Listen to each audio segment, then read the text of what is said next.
Assalamualaikum warahmatullahi wabarakatuh. Perkenalkan nama saya Miani Oslim dengan NIM 2500326, mahasiswa RPL PLB 2025. Dengan mata kuliah Perkembangan Anak dengan dosen pengampu Bapak Setia Budi. Baiklah, saya akan menjelaskan sedikit pemaparan materi tentang perkembangan sosial emosi. Apa sebenarnya perkembangan sosial emosi itu?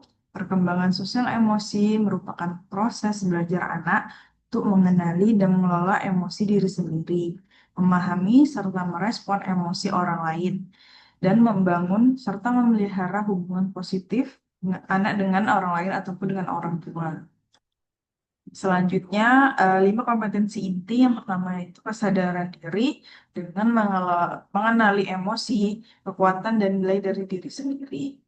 Yang kedua, manajemen diri dengan mengatur emosi dan perilaku untuk mencapai tujuannya. Yang ketiga, kesadaran emosi, bukan empati dan memahami perspektif dan sudut pandang orang lain. Yang keempat, keterampilan berelasi dengan membangun hubungan yang sehat dan komunikatif, serta pengambilan keputusan. Selanjutnya, tahapan psikososial menurut Erik Erikson di usia dini ini, yaitu usia 0 sampai 5 tahun. Pertama, dengan meregulasi emosi dasar. Anak akan belajar menenangkan diri walaupun pada usia ini anak masih sering tantrum. Yang kedua, bermain paralel ke kooperatif.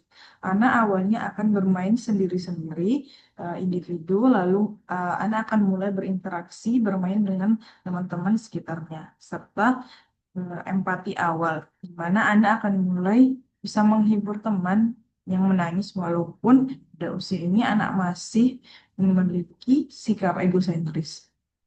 Selanjutnya, pada usia sekolah 6 sampai 12 tahun, yang pertama kompleksitas emosi, dengan memahami bahwa seseorang bisa merasakan dua emosi pada saat yang bersamaan.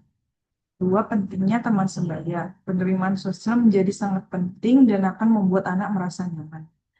Yang ketiga, aturan sosial dengan memahami konsep keadilan serta aturan bermain.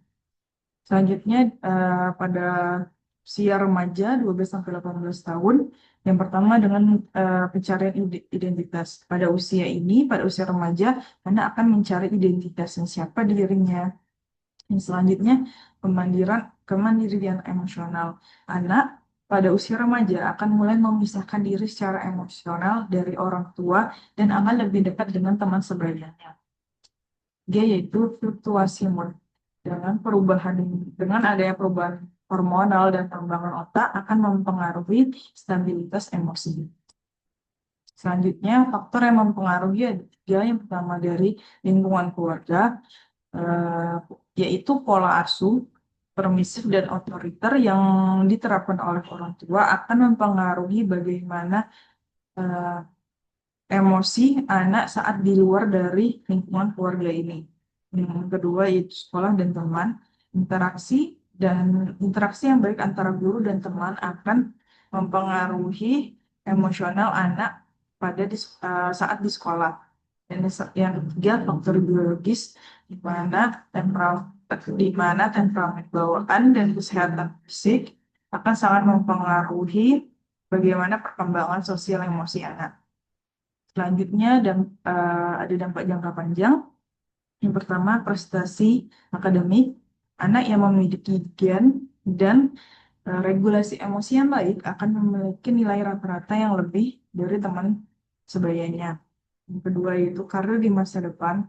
Anak yang memiliki keterampilan sosial yang baik akan menjadi prediktor kuat kesuksesan kerja di masa depan. Dan yang ketiga, kesehatan mental. Anak yang memiliki regulasi emosi dan kesehatan mental yang baik akan mengurangi risiko depresi, kecemasan, serta perilaku yang berisiko di masa yang akan datang. Selanjutnya itu tanda peringatan. Dari sisi eksternal, ada perilaku agresif seperti memukul dan menggigit pada usia dan perilaku yang masih wajar. kedua yaitu kesulitan ekstrim untuk berpisah dengan orang tua di usia yang masih sekolah ataupun prasekolah, serta tidak mampu bermain dan berinteraksi dengan teman sebayanya. Tanda internalnya yang pertama yaitu kecemasan yang berlebih dan ketakutan yang tidak rasional. Yang kedua sering terlihat sedih, murung, serta menarik diri. Dan memiliki keluhan fisik yang tanpa ada penyebab medisnya. Apa strategi yang dapat dilakukan? Yang pertama adalah role model. Orang tua ataupun orang dewasa di sekitarnya dapat menjadi role model jika orang tua tersebut atau orang dewasa tersebut memiliki regulasi emosional yang baik dan sikap yang baik. Maka anak akan meniru cara orang tua ataupun orang dewasa mengelola emosinya. Yang kedua yaitu validasi emosi. Validasi emosi ini sangat berperan eh, terhadap anak. Bagaimana bagaimana hubungan anak dan orang tua. Misalnya, dengan mengakui perasaan mereka, membuat mereka merasa dipahami dan merasa tenang. Dan yang ketiga, ajarkan kosakata emosi dengan cara membantu anak memberi nama pada perasaannya. Misalnya, ketika anak sedang sedih, ajarkan bahwa pada saat itu anak sedang merasakan sedih. Jadi, eh, yang dapat dilakukannya misalnya boleh dengan menangis, namun dalam tahap yang masih wajar, dengan perilaku yang masih wajar. Itulah penjelasan perkembangan emosi yang seperti yang sudah saya paparkan. Mohon maaf jika ada kekurangan kata. Saya akhiri. Assalamualaikum warahmatullahi wabarakatuh.